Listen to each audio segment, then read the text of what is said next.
काल के बाद अब शिक्षण संस्थान धीरे धीरे अपने उरूज पे आना स्टार्ट ही किए थे कि अब दोबारा से उन पर ग्रहण लगना शुरू हो गया है।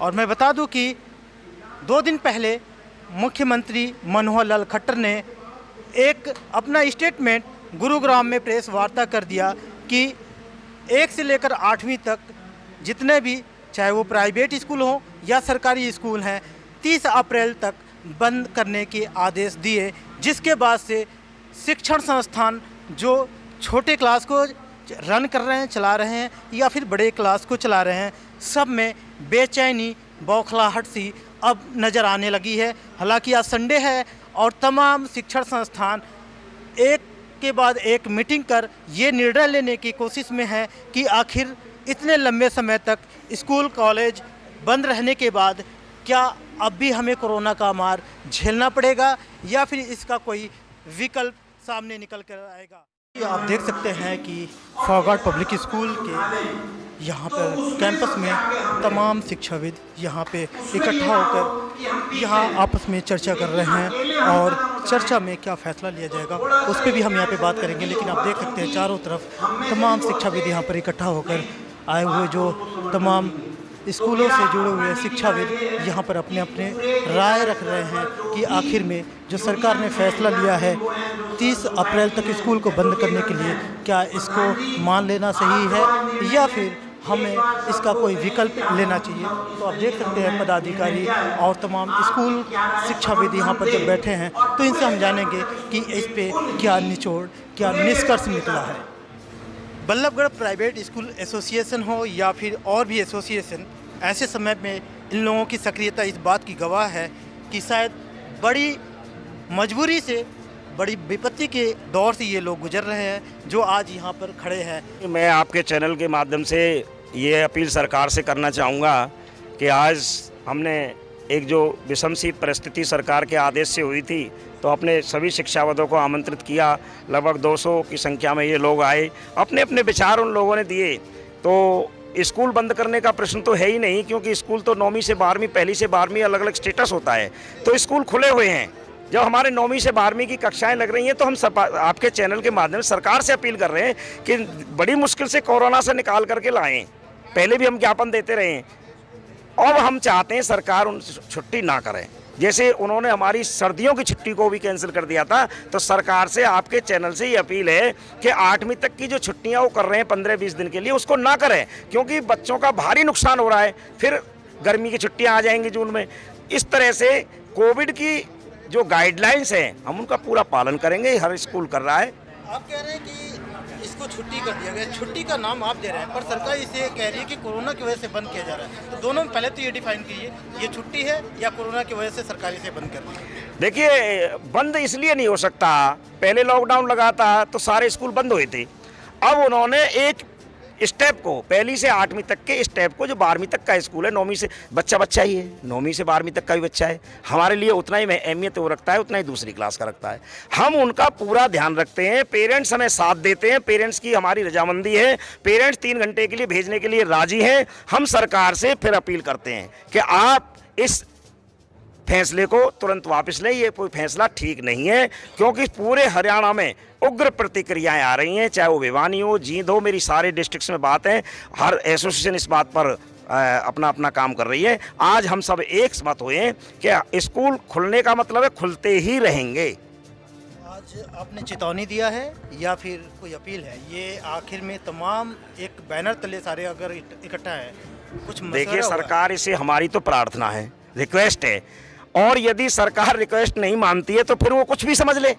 हम क्या है कि हम बच्चों का नुकसान नहीं होने देंगे, स्कूलों का नुकसान नहीं होने देंगे।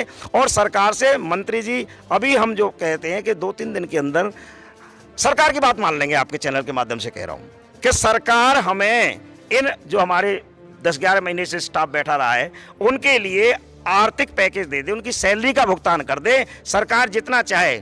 अब दूसरा प्रश्न यदि मैं आपसे करूं उल्टा, कि ऐसा हो जाएगा कि हम सरकारी स्कूलों के खिलाफ नहीं है, जब सरकार खजाने से 1 लाख रुपए एक टीचर को सैलरी दे रही है और वो बच्चे घर बैठे हुए हैं, तो क्या बच्चे वो सरकार के नहीं है या टीचर भी?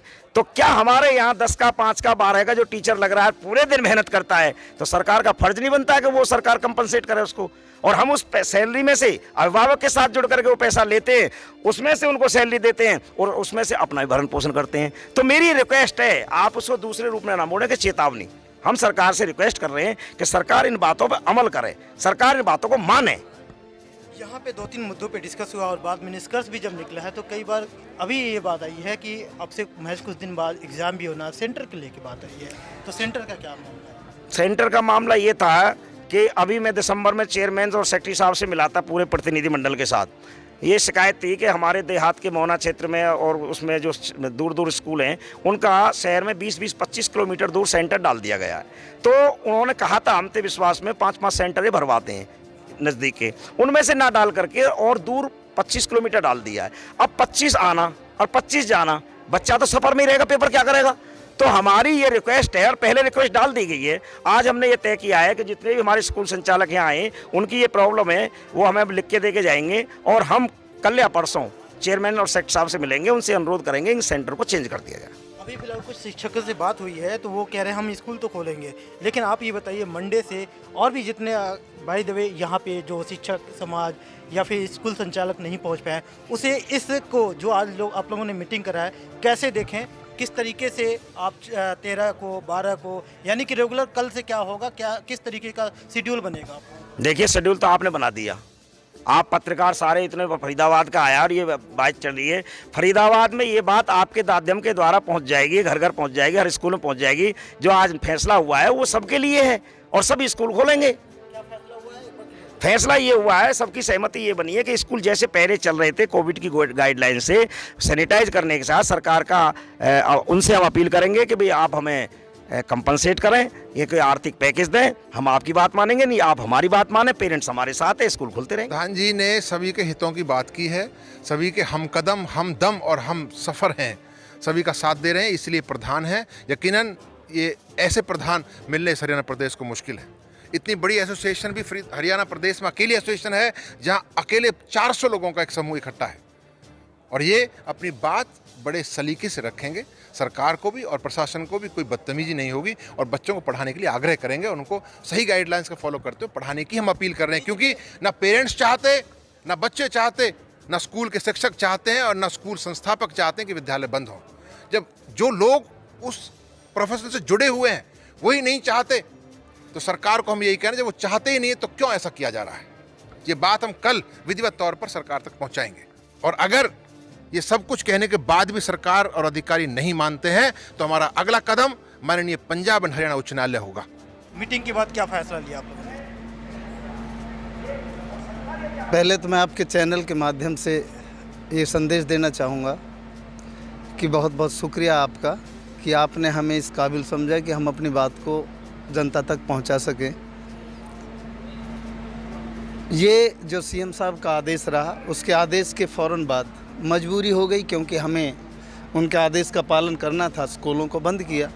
लेकिन आज फिर इसी दुखद समाचार के साथ हमारा प्राइवेट एसोसिएशन का जो यह संगठन है आज फोगाट पब्लिक स्कूल में इकट्ठा हुआ और यहाँ पर इस संगठन के माध्यम से एक संदेश जारी किया है कि हम मजबूर हैं, हम सरकार के खिलाफ जाना नहीं चाहते, लेकिन कुछ कारणवश हमारी मजबूरियां हैं, हमारी आर्थिक स्थिति इतनी कमज़ोर हो चुकी है कि हम भूखे मरने के कगार पर हैं। इस वजह से मजबूरन हमने ये फैसला लिया है कि हम कानून का फॉलो करते हुए जो हमारे पीएम साहब ने जो जाहिर किया है कोरोना के अकॉर्डिंग, उनको फॉलो करते हुए हम स्कूलों को जारी रखेंगे। ब्रीफिंग होने के बाद आप लोगों ने जो फैसला लिया है तो कल का क्या प्लान है? कल हम लोग सारे स्कूल ज़रूर खोलेंगे। आप सभी का धन्यवाद जो आपने हमें टाइम दिया। हाँ सर, हम लोग स्कूल को खोलना हमारी मजबूरी हो गया है सर। सरकार के द्वारा जो टर्म और कंडीशंस जो दी गई हैं हम उनका पालन कर रहे हैं। हमारे पीछे सिर्फ स्कूल नहीं है, स्कूल के पीछे पेरेंट्स भी हैं, बच्चे भी हैं। 1 साल उनका ख़राब हो चुका है और पीएन है, ड्राइवर है, स्टाफ है, उनको हम लोग किसके पास भेजें? सरकार ने क्या उनको पिछले 1 साल में कोई आर्थिक पैकेज दिया है, कोई सहायता दी है? ऐसा कुछ भी प्राइवेट स्कूल वालों के नहीं है। सर मीटिंग में क्या फैसला लिया गया, क्या आप लोगों ने अब आगे की रणनीति बना रहे हैं? सर आज जो मीटिंग हुई है, जो प्रशासनिक ऊपर से जो ऑर्डर है स्कूल बंद करने के, तो हमारे यहाँ पर हम लोगों ने जो एकजुट होकर के जो मीटिंग में प्रस्ताव पास किया है, हमारे जैसे प्रधान जी हैं, तो उन्होंने ये बोला है कि हम सब एकजुट होकर के और जो ये डिसीजन लेते हैं कि अभी हम प्रशासन को भी अवगत कराएंगे, लेकिन आप जब तक स्कूल बंद नहीं करेंगे, हम इसके बाद में सभी को इंटीमेट करेंगे और जैसा भी ऊपर से ऑर्डर आएगा कोशिश करेंगे हम कि स्कूल अभी बंद ना करें, क्योंकि हालात बहुत ख़राब है हम लोगों की। नहीं, सरकार की अवहेलना नहीं कर रहे हम तो सिर्फ स्कूल को कंटिन्यू करना चाहते हैं सरकार की गाइडलाइन के अनुसार। जैसे सरकार ने हमें गाइडलाइन दी है मास्क की, सैनिटाइज़र वगैरह की, उस ब्याह पर बिल्कुल सिस्टम से रखेंगे, सेफ्टी से रखेंगे और स्कूलों को बरकरार चलाना हमारी मजबूरी है। कि जब सरकार जहाँ जहाँ चुनाव होता है, जहाँ जहाँ राजनीतिक रैलियाँ होती हैं, लाखों आदमी वहाँ इकट्ठे हो सकते हैं, तो एक ही विद्यालय के अंदर एक ही गांव, एक गली से, एक परिवार से आने वाले बच्चे क्यों नहीं स्कूल आ सकते। सरकार की हम तो ये जो पॉलिसी जो सरकार की है इसको अच्छा नहीं मानते, खासकर उन लोगों के लिए, क्योंकि हम एक बहुत छोटी फीस लेकर बच्चों को पढ़ाते हैं। जितने भी ब्रांडेड स्कूल हैं, ये बड़ी बड़ी फीसें जो लेते हैं, उनकी 100% फीस आती है। वो स्कूल बंद रखें तो भी, स्कूल चलाएं तो भी, वो तो उनके ऊपर कोई फ़र्क नहीं पड़ता। देश दुनिया की हर लेटेस्ट खबर देखने के लिए सब्सक्राइब करें हमारे चैनल PNN को और साथ ही बेल आइकन दबाना ना भूलें।